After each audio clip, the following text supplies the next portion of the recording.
dia novamente a todos os irmãos. Sejam todos bem-vindos à casa do Senhor. Outro não há que nos possa salvar a não ser Jesus Cristo. Diz a palavra do Senhor em 1 Timóteo capítulo 2, versículos 5 e 6. Porque há só um Deus e um só mediador entre Deus e os homens, Jesus Cristo, o qual se deu por si mesmo em Cristo redenção por todos nós. Em qual se deu mesmo em Cristo redenção por todos nós. Na casa do meu Pai há muitas moradas. As instruções para reservar a nossa vaga são João 3,35, aquele que crê no Filho tem a vida eterna. Romanos 10,9, se com a tua boca confessares ao Senhor e em teu coração creres que Deus o ressuscitou dos mortos, serás salvo. Atos 2,21, e acontecerá que todo o que invocar o nome do Senhor será salvo. João 5,24, quem ouve a minha palavra e crê naquele que me enviou, tem a vida eterna e não entrará em condenação, mas passou da morte para a vida. João 3,16, porque Deus amou o mundo de tal maneira que deu o seu Filho unigênito para que todo aquele que nele crê não pereça, mas tenha a vida eterna. João 10,9, eu sou a porta, e se alguém entrar por mim, salvar-se-á. João 10,28, eu dou-lhes a vida eterna e nunca hão de perecer. João 14,6, eu sou o caminho, a verdade e a vida, ninguém vem ao Pai senão por mim. Atos 4,12, e em nenhum outro lugar há salvação. Em nenhum outro há salvação.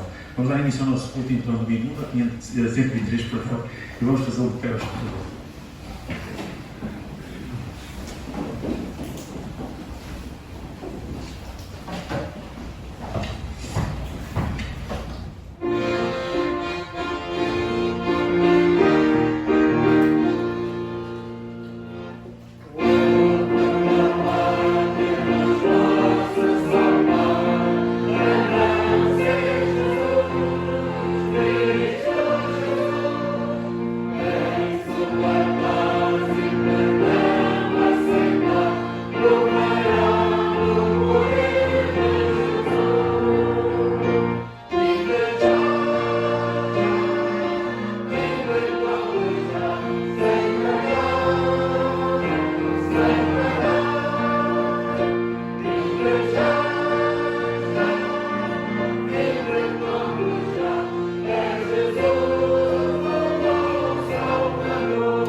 Diz-nos a letra do próximo hino: não me pertenço já, pois me entregarei a ti. Se toda a honra gozas lá, desejo honrar-te aqui. No rude trabalhar serei triunfador, se eu derrotar-me posturar perante o meu Senhor.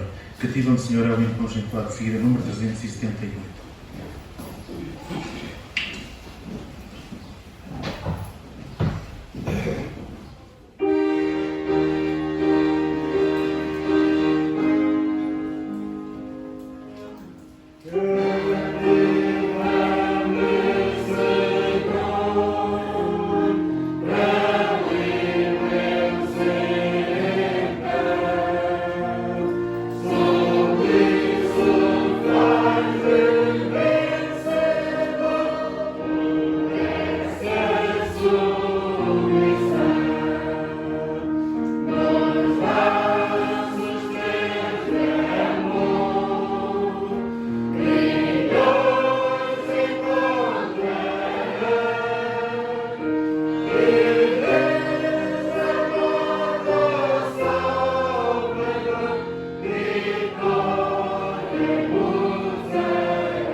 Vamos pedir a benção do Senhor para o nosso grupo e também para o seu servo que está a ministrar a palavra da manhã, que nos peça trazida pelo nosso irmão Luís Lobo. Sejam bem-vindas também as irmãs que estão ali, pegando com ele. E eu pedi à irmã Luísa nos pedisse pedir a benção do Senhor. Pai, louvamos e glorificamos o teu santo e santo nome, Senhor.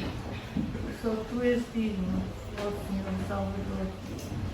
Nós te louvamos, nós te honramos, nós te glorificamos, Senhor. E agradecidos que estamos por estar aqui na tua presença, Senhor, para juntos contigo e todos os meus queridos irmãos, Senhor, louvarmos o teu santo e excelso nome. E agradecer-te, Senhor, a salvação preciosa que tu nos tens concedido um dia, Senhor. Obrigado, Senhor. Obrigado pela tua presença já aqui. Pois tu, Senhor, quando entramos aqui, tu já cá estás dentro, Senhor. Obrigado, Pai Santo. Agradecer, quero, Senhor, pela salvação, Senhor, e pelo teu sofrimento naquela amarga cruz. Ó Senhor, tu ali sofreste tanto por amor de nós, Senhor. Foi por mim que tu sofreste tanto, Senhor, e eu nada te merecia, Senhor. Mas como tu és amor, Senhor, tu és rico em misericórdia, Senhor, e foste à cruz porque nos amavas muito, Senhor, e já nos amavas antes da fundação do mundo. Obrigado, Senhor, pela tua presença constante em nós. Obrigado pelo teu amor revelado a cada um de nós, Senhor, pois tu sempre estás connosco, Senhor. Tu sempre, Senhor, estás ao nosso lado. Não nos desamparas nem só um minuto, Senhor. Obrigado. Obrigado, Senhor.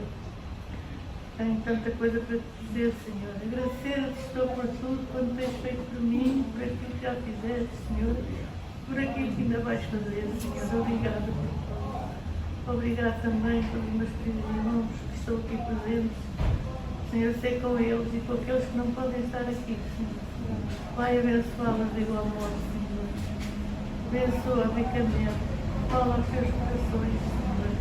E que a tua palavra agora vai ser transmitida pelo teu servo, Senhor. Que seja uma bênção para cada um de nós. Que ela venha de encontro às nossas necessidades, Senhor. Que nós a possamos aceitar com o nosso coração puro, Senhor. E aceitá-la e trazê-la em prática todos os dias da nossa vida, Senhor. Abençoa-nos então a todos, Senhor. Dirige os teus servos, Senhor, e abençoa todos neste momento, Senhor. Aceita a gratidão do meu coração e do meu humilde louvor, em nome de Jesus Cristo. Pode sentar-se.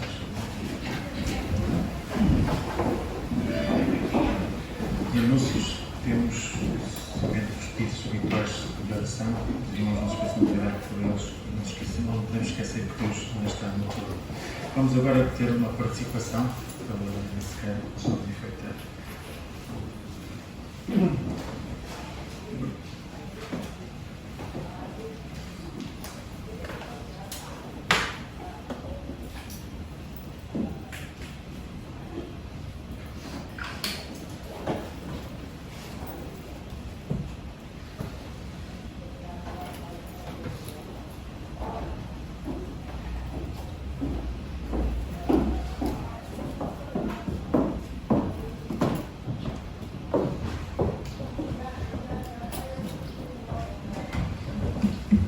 Bom dia a todos, irmãos e amigos.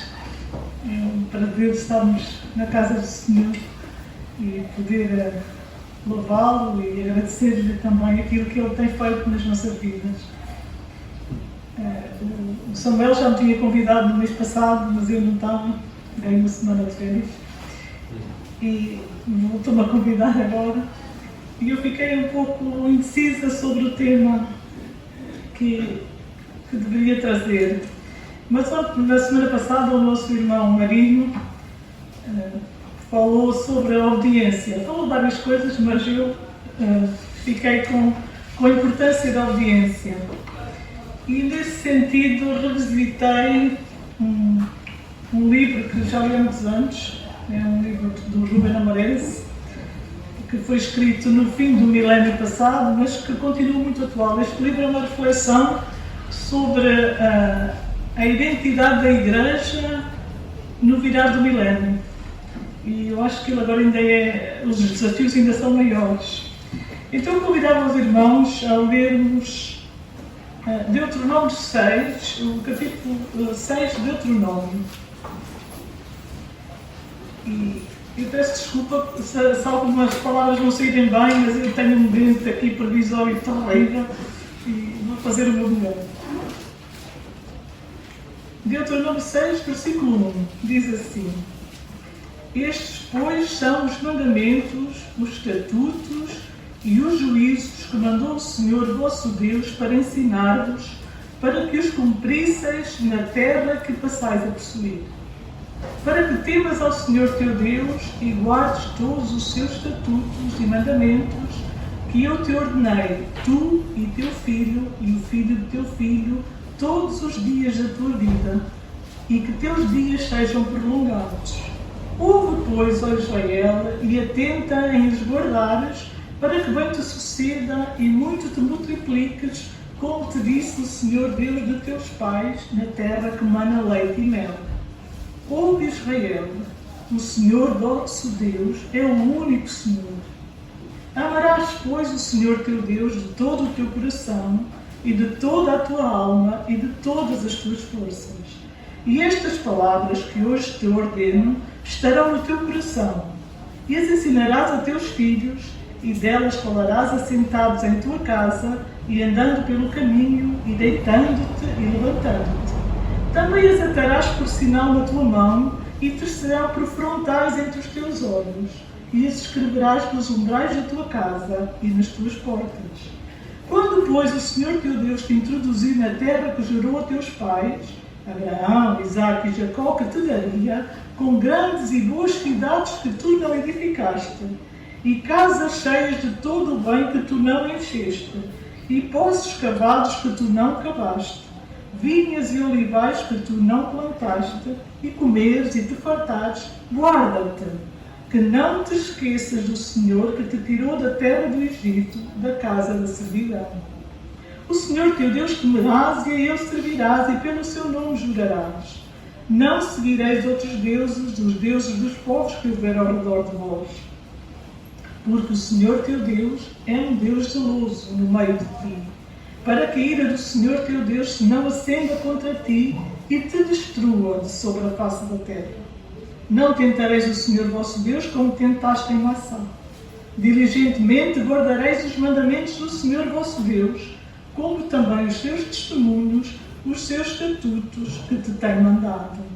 E farás o que é reto e bom aos olhos do Senhor, para que bem te suceda, e entres e possuas a boa terra, a qual o Senhor jurou dar a teus pais, para que lance fora todos os teus inimigos diante de ti, como o Senhor tem falado. Quando o teu filho te perguntar, no futuro, dizendo: que significam os testemunhos, estatutos e juízos que o Senhor nosso Deus vos ordenou?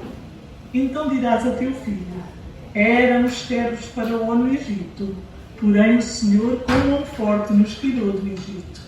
E o Senhor, aos nossos olhos, fez sinais e maravilhas grandes e terríveis contra o Egito, contra Faraó e toda a sua casa. E dali nos tirou, para nos levar e nos dar a terra que jurara a nossos pais.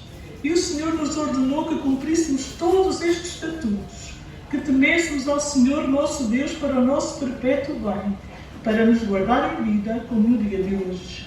E será para nós justiça, quando tivermos cuidado de cumprir todos estes mandamentos perante o Senhor nosso Deus, como nos tem ordenado. Então eu gostava de partilhar com os irmãos o comentário que o Rubén Amoreira fez a este texto. E ele fala dos perigos que Moisés via. Este texto nos fala de perigos, de situações escorregadias, de um ambiente adverso, dentro do qual se daria a nova vida na terra prometida. Naquele ambiente e para aquela situação, a lei foi repassada e as graves e solenes recomendações sobre lealdade e amor incondicional ao Senhor foram repetidas. Não será que poderia simplesmente ter dito que o Senhor deve ser amado de todo o coração e de toda a alma e de toda a força? Verso 5. Claro que sim. Essa recomendação aplica-se a qualquer situação da vida. Mas notemos que Deus, ali, está preocupado com ameaças específicas, com situações novas pelas quais o povo passará. Há um contexto concreto, diagnosticado por Deus e por Moisés, dentro do qual vão sobrepassar as recomendações de fidelidade. Como quer dizer que o tipo de fidelidade e devoção requeridas na vivência da terra prometida será diferente da experiência no deserto? O princípio é o mesmo, mas a forma de vivê-lo precisará de ser contextualizada. E se isso não for feito, com todo o cuidado e diligência, toda a nação corre o risco de desintegração. Uma desintegração que começa com o enfraquecimento da identidade nacional e termina de uma forma ou de outra em exílio e escravidão. Para sobreviver como povo de Deus na nova terra, é preciso, antes de tudo, uma sólida identidade nacional, a identidade do povo de Deus. Também nós vivemos tempos difíceis. No entanto, nem sempre nos apercebemos de que nossa identidade do povo de Deus está ameaçada. Tão ou mais ameaçada do que naqueles tempos bíblicos. O perigo, então, era de que o povo, ao entrar num conforto que nunca conhecera, ao habitar casas cheias de tudo o que é bom, casas que não haviam construído, poços que não haviam aberto, ao desfrutar de vinhais e olivais que não haviam plantado, esquecessem-se do Senhor que os havia tirado da terra da servidão. Havia o perigo de que passassem a viver como cananeus, assim como cananeus adotaram os valores e ideais da terra e seguir os deuses do povo ao seu redor. Se isso acontecesse, deixariam simplesmente de ser povo de Deus. Vejamos como isso é dito nos versos 15 e 24.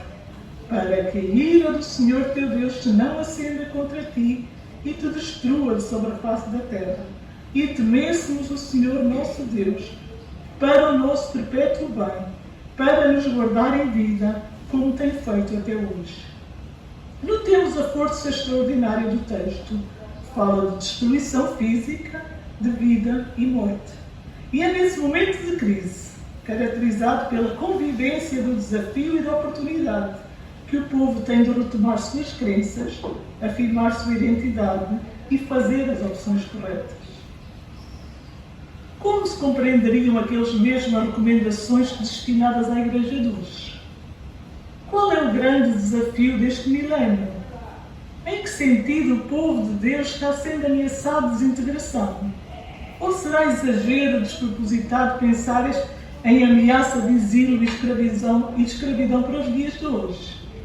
Então vou pedir mais um bocadinho de paciência e gostava que lêssemos o que eu contrapus deste texto para o Novo Testamento, para os dias de hoje, para nós como igreja. E o desafio, eu creio que se encontra neste texto de Pedro, 1 Pedro 1, versículo 13 em diante. E diz assim: portanto, cingindo os lombos do vosso entendimento, esta expressão é interessante, cingir os lombos do vosso entendimento era deixar de ter qualquer embaraço para poder trabalhar. Seria como arregaçando as mangas, cingindo os lombos do vosso entendimento, implicação. Sede sóbrios e esperai inteiramente na graça que se vos ofereceu na revelação de Jesus Cristo. Como filhos obedientes, não vos conformando com as concupiscências que antes havia em vossa ignorância, mas como é santo aquele que vos chamou, sede vós também santos em toda a vossa maneira de viver. Porquanto está escrito: sede santos, porque eu sou santo. E se invocais por Pai aquele que, sem exceção de pessoas, julga segundo a obra de cada um, andai em temor durante o tempo da vossa peregrinação, sabendo que não foi com coisas corruptíveis, como prata ou ouro, que fostes resgatados da vossa vã maneira de viver, que por tradição recebestes de vossos pais, mas com o precioso sangue de Cristo, como de um cordeiro imaculado e incontaminado, o qual, na verdade, em outro tempo foi conhecido ainda antes da fundação do mundo, mas manifestado nestes últimos tempos por amor de vós. E por ele credes em Deus que o ressuscitou dentre os mortos e lhe deu glória, para que a vossa fé e esperança estivessem em Deus, purificando as vossas almas no Espírito, na obediência à verdade, para amor fraternal não fingido. Amai-vos ardentemente uns aos outros com o coração puro, sendo de novo gerados, não de semente corruptível, mas de incorruptível, pela palavra de Deus viva e que permanece para sempre. Porque toda a carne é como a erva, e toda a glória do homem como a flor da erva. Secou-se a erva e caiu a sua flor. Mas a palavra do Senhor permanece para sempre. E esta é a palavra que entre vós foi evangelizada. No capítulo seguinte, só o verso 9 e 10, eu estou quase a terminar. Mas vós sois a geração eleita, o sacerdócio real, a nação santa, o povo adquirido, para que anuncieis as virtudes daquele que vos chamou das trevas para a sua maravilhosa luz. Vós, que em outro tempo não eras povo, mas agora sois povo de Deus, que não tinhas alcançado misericórdia, mas agora alcançastes misericórdia.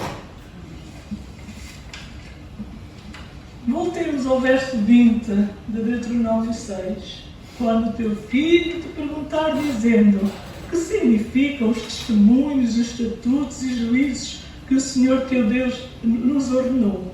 Ou seja, quando nos perguntarem porquê é que vimos à igreja, porquê é que comemoramos a ceia do Senhor, porquê é que lemos a Bíblia e a seguimos, então dirás a teu filho, dirás àqueles que te perguntam: éramos servos de Faraó no Egito, porém o Senhor de lá nos tirou com poderosa mão.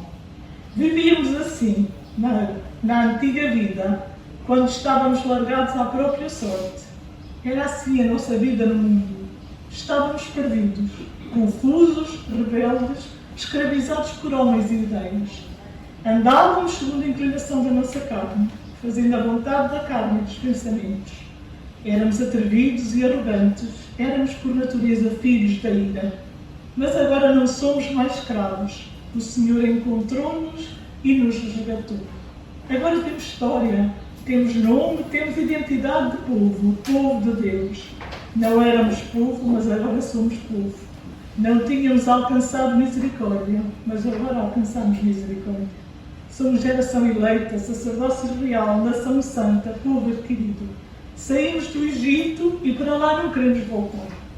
Fomos libertos do mundo e com ele não nos queremos conformar. Por isso cantamos: cativa-me, Senhor, para livre eu ser então. Submisso faz-me vencedor por essa submissão.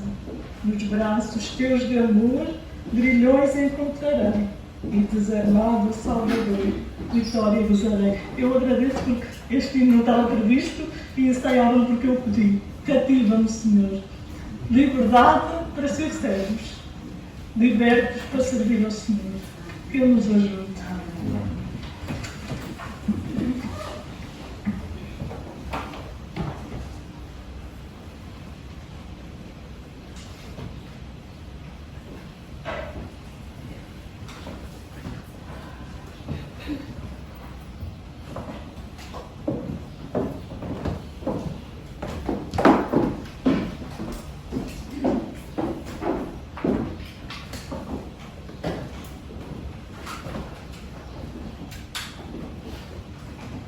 Pela participação.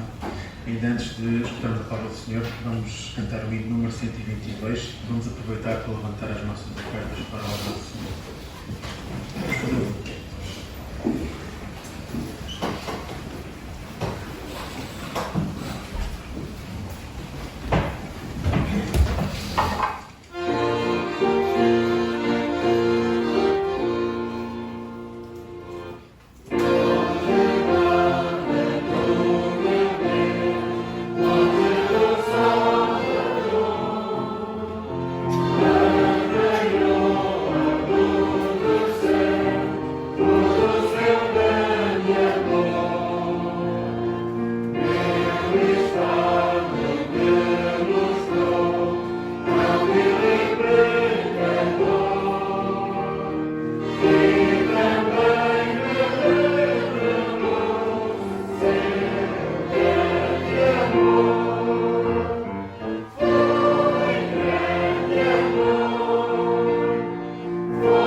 Podem sentar-se, por favor. Vamos escutar agora a palavra do Senhor para nós esta manhã, que vai ser trazida pelo nosso irmão Augusto, o solzinho para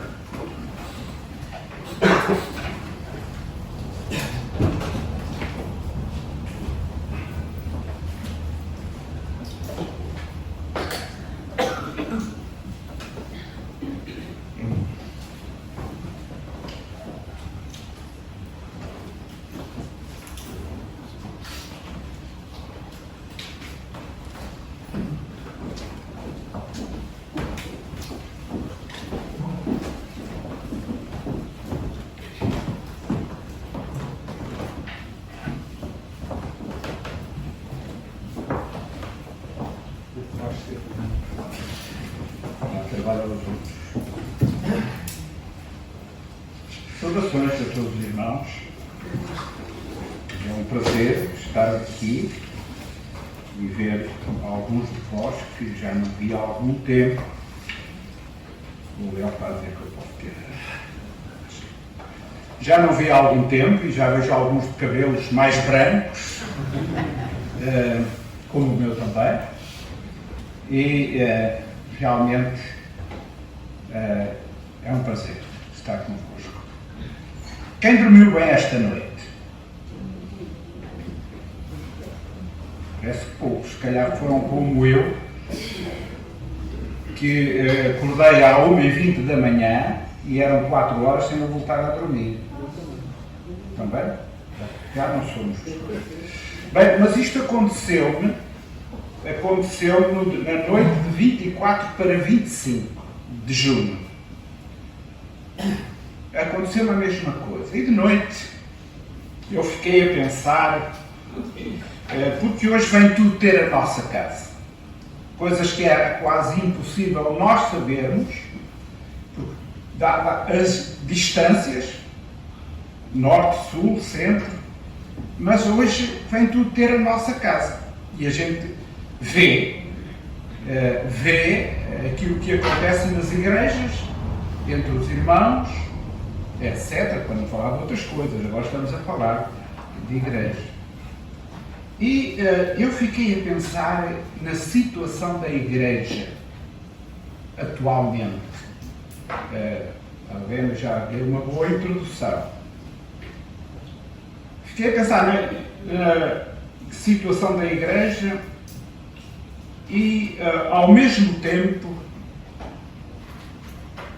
pela manhã, quando me levantei, fui para a minha secretária, como é habitual, ler a palavra do Senhor e através das notas diárias, e eu li assim, nas notas diárias. O comentador fez este comentário.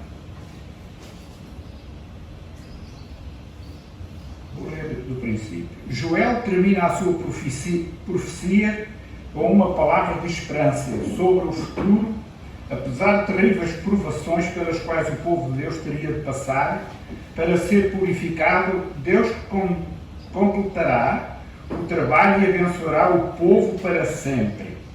Mas notem agora. O Senhor é o refúgio dos seus, estabelecerá o seu povo em paz, prosperidade, comunhão com Ele. Aqueles que se levantam contra o povo de Deus, apesar de usados pelo Senhor para cumprir o seu propósito, terão de prestar contas pelo seu pecado. E depois diz, cada um é responsável pelo seu próprio pecado. Assim afirma a Escritura em Ezequiel 18:20. Quer dizer, eu achei tão interessante, como eu tinha estado a pensar sobre este assunto durante a noite, e de manhã leio isto. E, ao mesmo tempo, eu pensei, mas afinal o Senhor está a querer-me falar. E eu tenho a obrigação, como diz a palavra do Senhor, exortai-vos uns aos outros, eu tenho a obrigação de chamar a atenção de alguns irmãos que, não tendo conhecimento, talvez, das mesmas coisas, por não terem redes sociais, estarem atentos. E então o Senhor chamou-me a atenção para a feitura do tabernáculo. E eu queria ler com os irmãos em Êxodo, capítulo 25 e os primeiros 9 versículos. Êxodo, capítulo 25, versículos 1 a 9. E diz assim: Então falou o Senhor a Moisés, dizendo: Fala aos filhos de Israel que me tragam uma oferta alçada. De todo o homem cujo coração se mover voluntariamente, Deus tomareis a minha oferta alçada. E esta é a oferta alçada que tomareis deles: ouro, prata e cobre, e azul, e púrpura, e carmesim, e linho fino, e pelos de cabra, e peles de carneiro, tintas de vermelho, e peles de texugo, e madeira de cetim, azeite para a luz, e especiarias de óleo para o óleo da unção, e especiarias para o incenso, pedras sardónicas e pedras de engaste para o éfode, para o peitoral, e me farás um santuário e habitareis no meio deles, conforme tudo o que eu te mando ou te mostrar, para modelo do tabernáculo e para o modelo de todos os seus vasos, assim o fareis. Faz tudo conforme o modelo que eu te mostrar. Foi esta palavra que o Senhor me trouxe à memória. Faz tudo o que eu te mostrar. Eu queria aconselhar os irmãos em casa a lerem do capítulo 25, começamos, até ao capítulo 31, para vermos tudo o que era necessário para o tabernáculo. O Senhor deu ordens. Gosto de pensar que Ele não deixou nada ao critério de Moisés. Nada, absolutamente nada. Deu-lhe as dimensões, disse-lhe o lugar, deu-lhes a descrição de todos os materiais para o tabernáculo e também para a ornamentação, ou decoração, se quisermos, na linguagem de hoje, para a decoração de todo o tabernáculo. Mas tudo quanto Ele disse para Moisés mandar fazer, porque nós vamos ver que não foi Moisés que fez, o Senhor deu ordem a Moisés, mas ele teve que se mover arranjando artistas. E ele não deixou nada, absolutamente nada, ao critério de Moisés.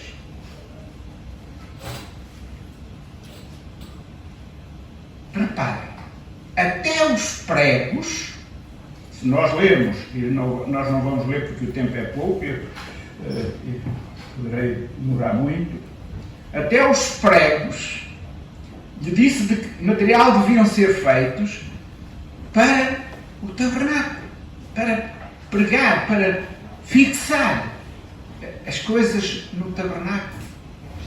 não deixou nada, absolutamente nada, ao critério de Moisés. Facilitou-lhe muito a vida. É que, se calhar, Moisés era como eu. Eu gosto de ser executivo, mas não sou criativo. Quando as minhas filhas ou netas me pedem para eu fazer qualquer coisa, eu façam um desenho e dê-me as medidas. Porque isso facilita.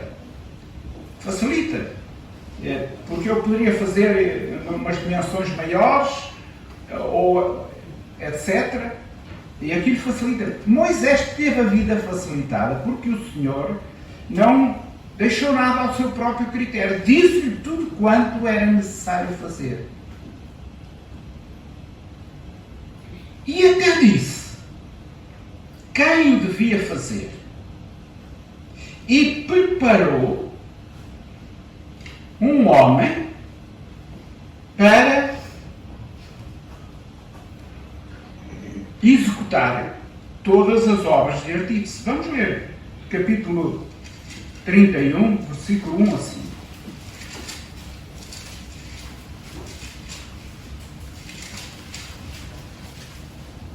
E diz assim: depois falou o Senhor a Moisés, dizendo: eis que eu tenho chamado por nome a Bezaleel, filho de Uri, filho de Uri, da tribo de Judá, e o enchi do Espírito de Deus, de sabedoria e de entendimento e de ciência em todo o artifício, para inventar invenção e trabalhar em ouro, em prata e em cobre, e em lavramento de pedras, para engaste em artifícios de madeira, para obrar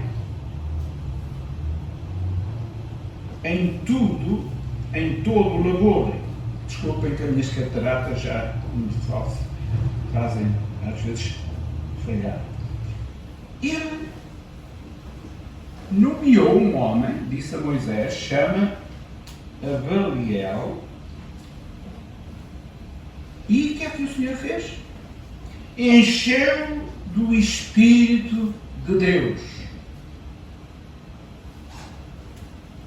de sabedoria, de entendimento e de ciência em todo o artifício.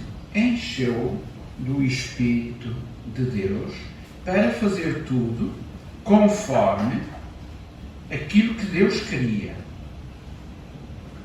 Quando Deus chama alguém,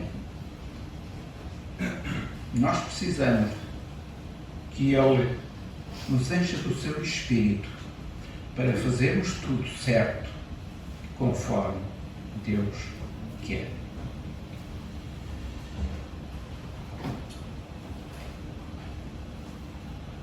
Gostava agora de ler em São João,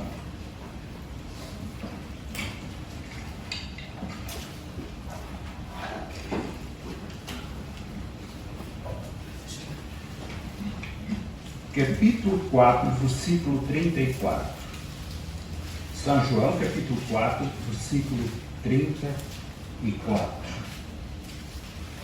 E diz: disse-lhe Jesus: a minha comida é fazer a vontade daquele que me enviou e realizar a sua obra.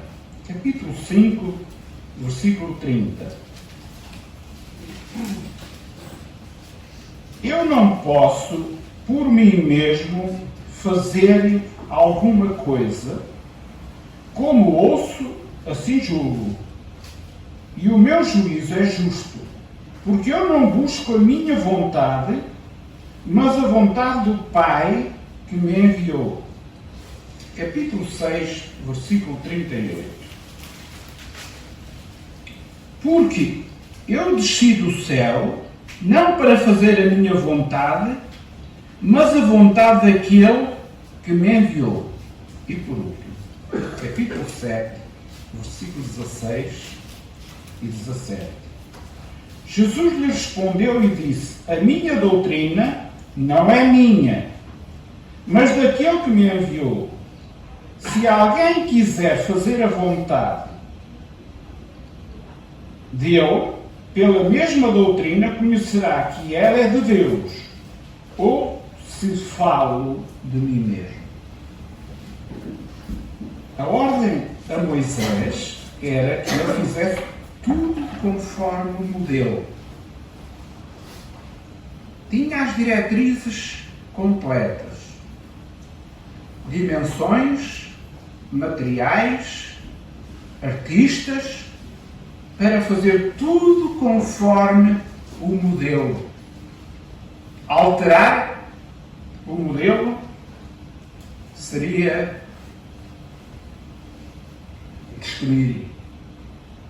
destruição da vontade de Deus. O próprio Senhor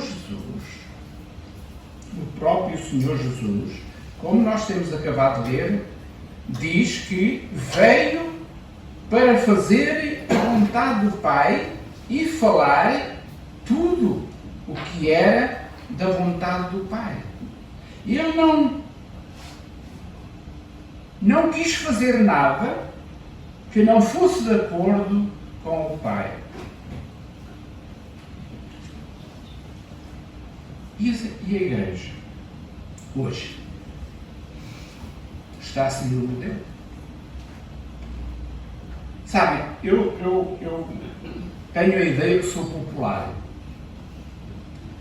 E eu tenho a ideia que sou popular porque eu falo com crianças, com jovens, com velhos como eu e com todas as pessoas. Falo com rico, falo com pobre, falo com analfabeto e falo com doutores. Falo com nacionais e falo com estrangeiros. E isso tem-me enriquecido muito. Mas, às vezes, sou impopular. Parece que há uma contradição, não é? Nas coisas de Deus, eu sou impopular. Digo porquê. Há 40 e tal anos, um primo meu resolveu casar e convidou-me para o casamento. E eu disse: eu não vou ao teu casamento, porque tu vais casar fora da vontade do Senhor. A tua noiva não é filha de Deus. E não fui ao casamento. Mas outro irmão, mais conceituado do que eu, foi casado. Algum tempo depois, uma irmã passou por nossa casa, viveu em nossa casa, que era muito querida, casou. Resolveu casar, já não era nova, resolveu casar e convidou-me para dirigir o casamento. E eu disse que sim, tinha todo o gosto. Mas uma semana antes, eu soube que o noivo era divorciado. E eu disse: não vou dirigir o casamento. Isto é impopularidade, não é? Um tempo mais tarde, houve um jovem de quem eu gosto muito e de quem gostava e que tínhamos relações comerciais com a empresa com quem ele trabalhava, e a irmã, a mãe dele, veio-me dizer: oh, irmão, o meu filho quer que o irmão vá dirigir o casamento. Eu disse: mas eu não vou. Gosto muito dele, sou muito amigo dele, tinha todo o gosto em o fazer, mas eu não vou dirigir o casamento. A verdade é que tanto a divorciada como este irmãos foram casados. Ok? Isto é ser impopular. É ou não é? Isto é muito impopular. Também já tenho sido abordado, eu e a minha mulher, por casais que, vivendo, digamos, em pecado, querem justificar o seu pecado. E humanamente eu às vezes até dizia: está bem, ok. E eu digo assim: por mim, tudo bem. Mas a palavra do Senhor diz que não devem fazê-lo. E eles vão-se embora tristes. Fazem depois a escolha. Isto é ser impopular. Isto é ser impopular. É neste aspecto que eu penso, à luz da palavra de Deus, que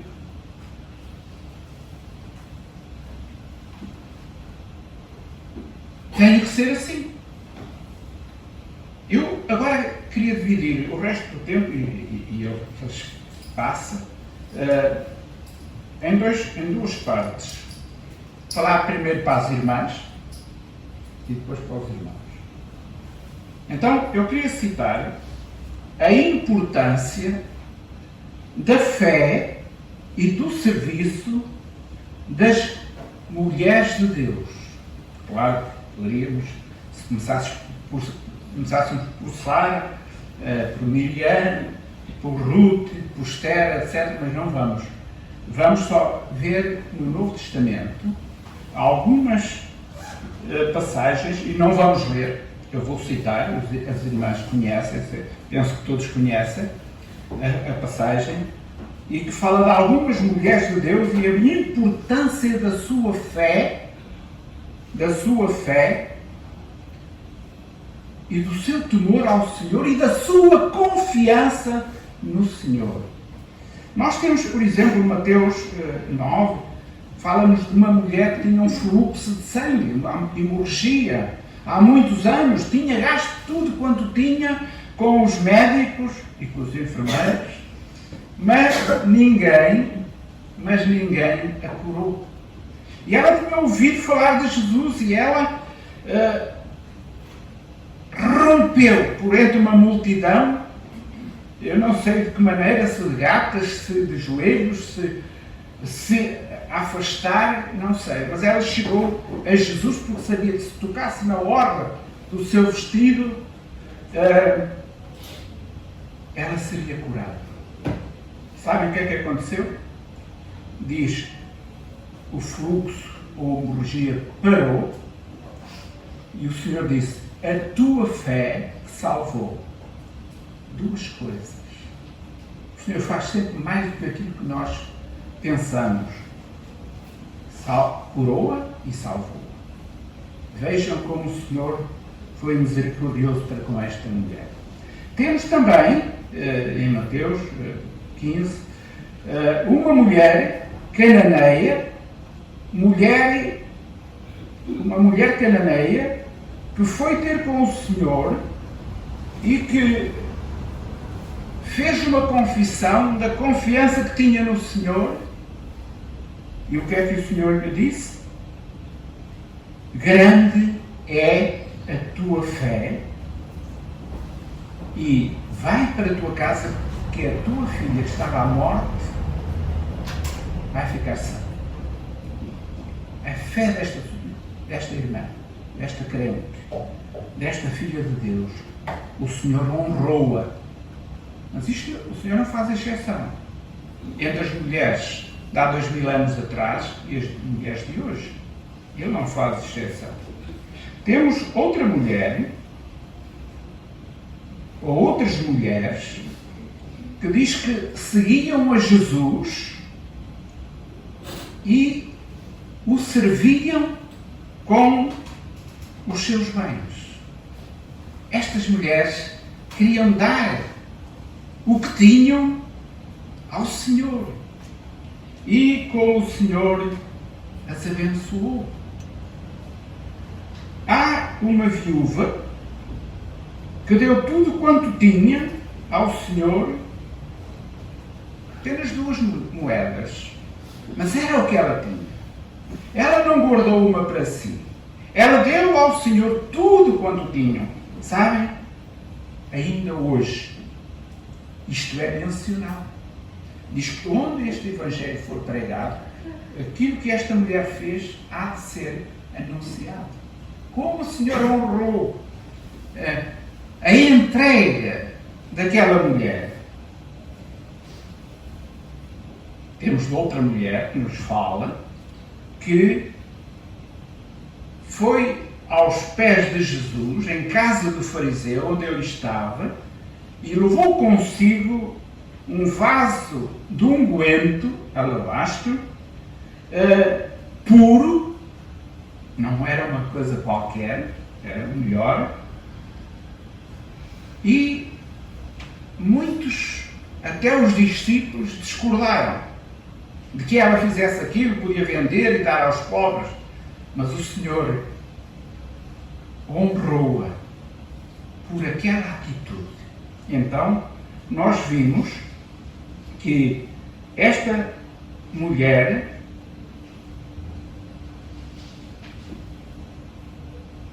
recebeu a graça de Deus pela sua fé, pela sua entrega ao Senhor.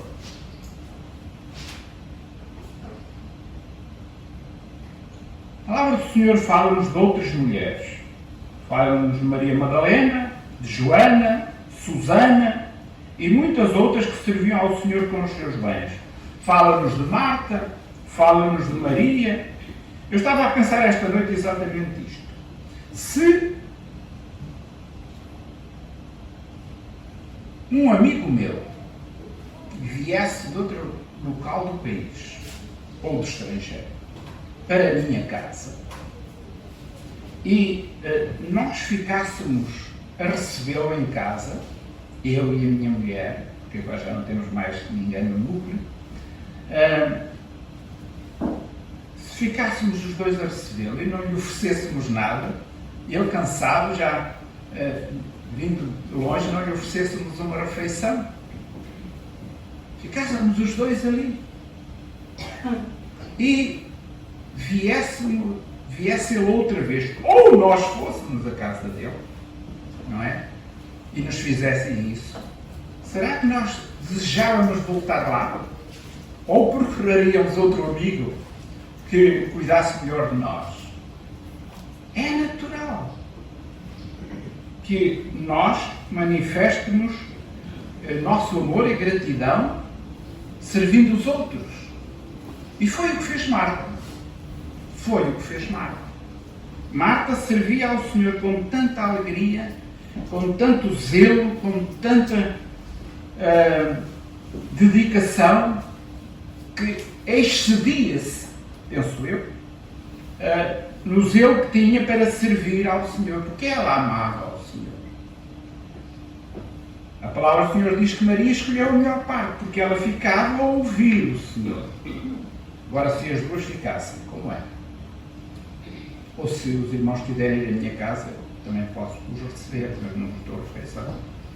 E continuam a ir.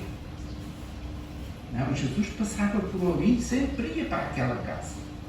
Porque ele era lá bem recebido. Havia lá 3 pessoas, 3 irmãos, que o recebiam muito bem. Irmãos, como o trabalho para o Senhor é diverso, como o Senhor aprecia tudo o que nós fazemos. Gostava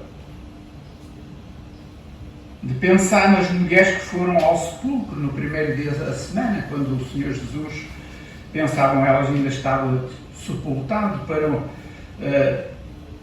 pôr as flores, digo eu, no sepulcro.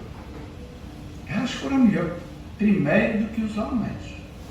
Elas é que anunciaram aos discípulos que a pedra já tinha sido removida, que ele já tinha saído do sepulcro. Foram as irmãs. Portanto, irmãs, o Senhor aprecia tanto a vossa dedicação, o vosso trabalho. Gostava apenas e rapidamente falar das mulheres depois da constituição da Igreja. Por exemplo, Priscila, esposa de Áquila, que recebeu em casa Apolo, porque ele era eloquente nas Escrituras, mas conhecia pouco. Conhecia a lei, mas conhecia pouco do Evangelho da graça de nosso Senhor Jesus Cristo. E ela, com o seu marido, levaram-no para a sua casa para lhe ensinar mais. E depois de ensinado, enviaram-no e ele continuou o seu trabalho a pregar agora sim o Evangelho da graça. que trabalho importante a dois.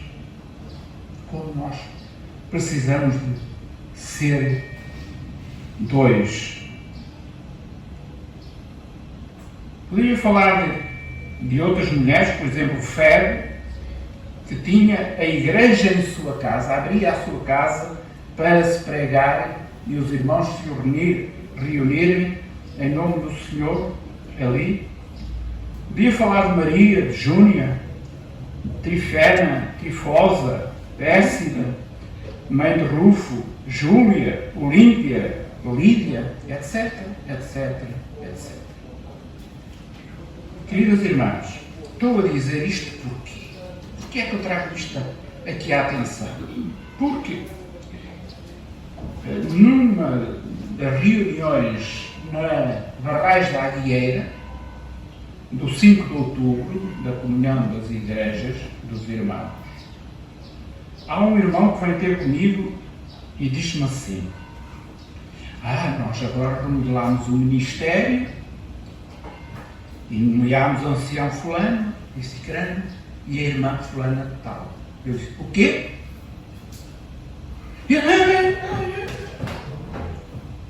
virou as costas e falou assim: eu decidi-me fazer como fiz uma vez a um engenheiro, o meu chefe. Estávamos a falar em serviço e ele virou-me as costas. Eu disse: desculpe, isso é má educação. Estamos a falar e o senhor vira-me as costas. Porque eu não tinha argumentos para a nossa conversa e era trabalho. Eu tenho pena hoje não ter agarrado aquele irmão, pelo passado. O quê? Tal não foi o meu espanto há dias que eu vi um vídeo em que essa mesma igreja fez batismos, batizou 6 irmãos num batistério grande, assim uma piscina, não sei se é. E quem batizava? Um homem e uma mulher. E a dada altura, o candidato baixou nas águas e o homem disse: eu te batizo em nome do Pai, do Filho e do Espírito Santo. Ok. Veio o segundo candidato e a mulher, a irmã, disse: eu te batizo em nome do Pai, do Filho e do Espírito Santo. Irmãos, o que é isto? O que é isto? Porque a gente às vezes falava dos movimentos à nossa volta e sabemos muitas coisas, mas a quem eu não chamo igreja, chamo de movimentos. O Senhor é que julga, eu não julgo. Eu não sei se eles são igreja ou não, mas por aquilo que eles fazem, fora do modelo de Deus, eu tenho dificuldade em aceitar. Gostava de abrir a palavra do Senhor em Tessalonicenses,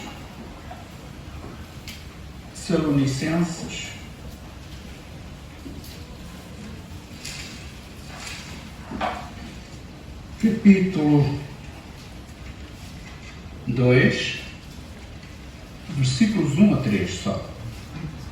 Ora, irmãos, rogamo-vos pela vinda de nosso Senhor Jesus Cristo e pela nossa reunião com Ele, que não vos movais facilmente do vosso entendimento, nem vos perturbeis, quer por espírito, quer por palavra, quer por epístola, como de nós, como se o dia de Cristo estivesse perto. Ninguém de maneira alguma vos engane, porque não será assim sem que antes venha a apostasia e se manifeste o homem do pecado, o filho da perdição. É fácil. Por isso é que eu disse, a palavra do Senhor diz-nos exortar uns aos outros. É fácil a gente de mover-se aceitando até de um irmão amigo ou uma irmã, alguma coisa que seja conforme, fora do modelo de Deus. E aqui diz-nos que nos últimos tempos virá a apostasia. E o que é a apostasia? O que é a apostasia? Repetidamente nós lemos nas Escrituras e sempre nos diz que é o pecado de desviar-se da fé. É o pecado de nós nos desviarmos da fé. Direi, do modelo. Queridos irmãos e irmãs, nós temos a recomendação: não vos moveis no vosso entendimento. Por exemplo, em Tiago, capítulo 4, versículo 4 e 5, e não vamos ler, diz que chama alguns adúlteros e adúlteras. E não se refere a qualquer ato sexual, mas em querermos agradar mais aos homens e às mulheres do que a Deus. Quando nós queremos agradar uns aos outros, fora da vontade do Senhor, a palavra do Senhor chama-nos adúlteros. Porquê? Porque nos demos a outros, ou a outra. Entendem, irmãos? É isso que diz a palavra do Senhor. Todos nós entendemos isto. Agora, e para terminar, eu gostava de, outra vez, ler algumas passagens. Marcos, e já estou a ser maçador, mas desculpem. E agora queria falar para os irmãos. Como eu disse, primeiro às irmãs e depois aos irmãos. Capítulo 7, versículos 6 e 9. 6 a 9, perdão. Diz assim: E ele respondendo disse-lhes: Bem profetizou Isaías acerca de vós, hipócritas, como está escrito: Este povo honra-me com os lábios, mas o seu coração está longe de mim. Em vão, porém, me honram, e ensinando doutrinas que são mandamentos dos homens. Porque deixando o mandamento de Deus, ou o modelo, retendes a tradição dos homens, como o lavar dos jarros, dos copos, e fazeis muitas outras coisas semelhantes a estas. Disse-lhes: Bem validais o mandamento de Deus, para guardardes a vossa tradição. Queridos irmãos, isto são palavras de Nosso Senhor Jesus Cristo, que Marcos ouviu e as escreveu para aviso da Igreja. 2 Timóteo,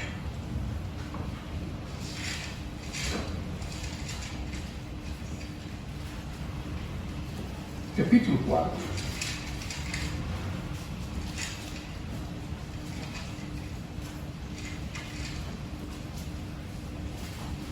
Conjuro-te, pois, diante de Deus e do Senhor Jesus Cristo, que há de julgar os vivos e os mortos na sua vinda e no seu reino, que pregues a palavra, instes a tempo e fora de tempo, redarguas, repreendas, exortes com toda a longanimidade e doutrina, porque virá tempo em que não sofrerão a sã doutrina, mas tendo comichão nos ouvidos, amontoarão para si doutores conforme as suas próprias concupiscências, o pecado, e desviarão a outros da verdade, voltando às fábulas.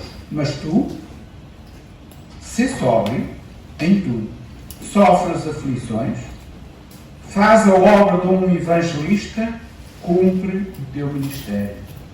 Mas tu podes ser impopular, mas prega a sã doutrina.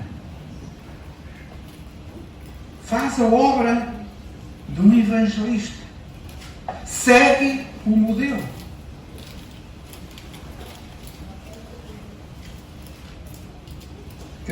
Versículo 16.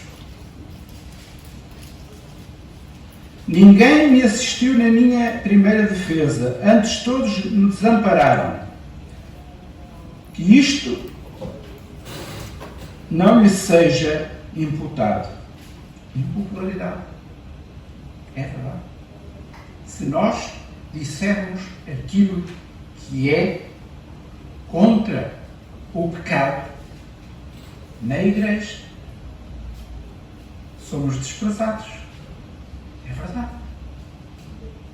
Mas, disse o Senhor,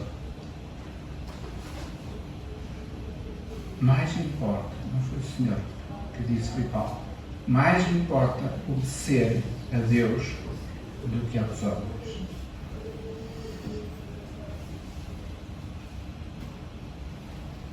E a última citação, Tito 4, 6 e 7.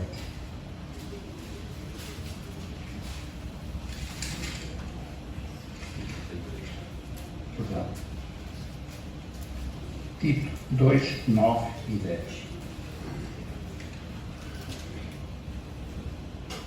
Exorta os servos a que se sujeitem a seus senhores e em tudo agradem, não contradizendo, não defraudando, antes mostrando com boa lealdade para que em tudo sejam ornamento da doutrina de Deus, nosso Senhor. Irmãos, sejamos o ornamento. Como o tabernáculo tinha ornamento, cortinas, ouro, prata, cobre, mesas, candeeiros, tinha tudo que era necessário para que ali se oferecesse os sacrifícios ao Senhor. Sejamos também, irmãos, o ornamento da doutrina de Deus. Faz tudo conforme o modelo. Isto pode parecer impopular. Eu quis fazer esta diferença entre as irmãs, como o Senhor aprecia e conhece o seu coração e as usa para a bênção uns dos outros, para a proclamação do Evangelho através das suas próprias vidas, e como não são de menos valor do que os homens, e como nós vimos, antes pelo contrário, elas foram mais dedicadas, consagradas, e não aquilo que elas fizeram, não encontramos que os homens fizessem. Nenhum deu tudo quanto tinha. Nenhum levou um vaso de alabastro. Ninguém foi tocar na orla do vestido do Senhor. Portanto, irmãs, são muito importantes para Deus. Muito importantes. Agora, o Senhor instituiu a Igreja. Através do Espírito Santo, Ele disse a Paulo e a outros apóstolos, Pedro, Tiago, etc., como deviam ensinar a Igreja e viver a Igreja conforme a vontade de Deus. Hoje, tudo se altera. O problema é que, no mundo, há movimentos até feministas e, de certo modo, tudo quanto o mundo faz, a Igreja lentamente vai absorvendo. Leva tanta injeção, tanta comunicação, que aquilo vai entrando, e sem darmos por ela, nós podemos ser embebidos por coisas que o mundo está a lançar, digamos, o anticristo, e nós deixamos-nos levar. Queridos irmãos, sejamos firmes na palavra do Senhor. Não naquilo que disse o Luís Lobo. E eu aconselho a todos os irmãos, mas muito especial os mais novos, os jovens, leiam a palavra do Senhor. Leiam a palavra do Senhor. Não se contentem com aquilo que ouvem aqui ao domingo, ou noutra igreja qualquer, ou noutro sítio onde se reúnam, e graças a Deus por isso. Leia a palavra do Senhor. O ler a palavra do Senhor é que nos leva a ficar firmes naquilo que é o modelo que o Senhor quer que nós façamos. Deus nos abençoe.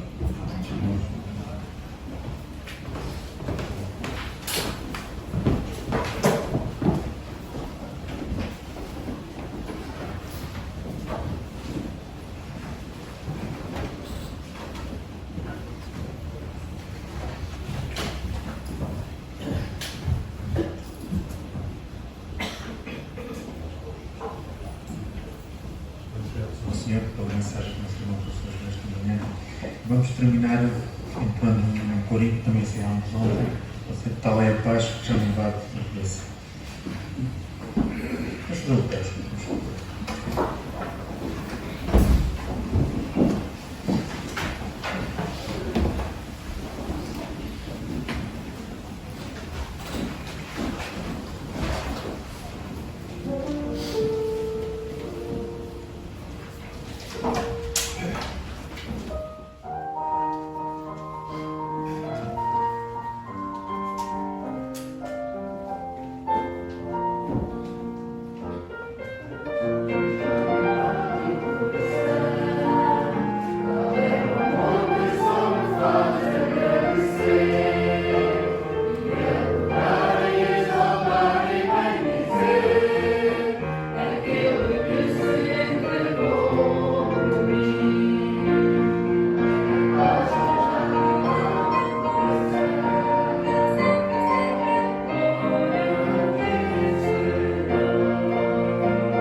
A nossa irmã Lúcia Marques nos pedisse a oração.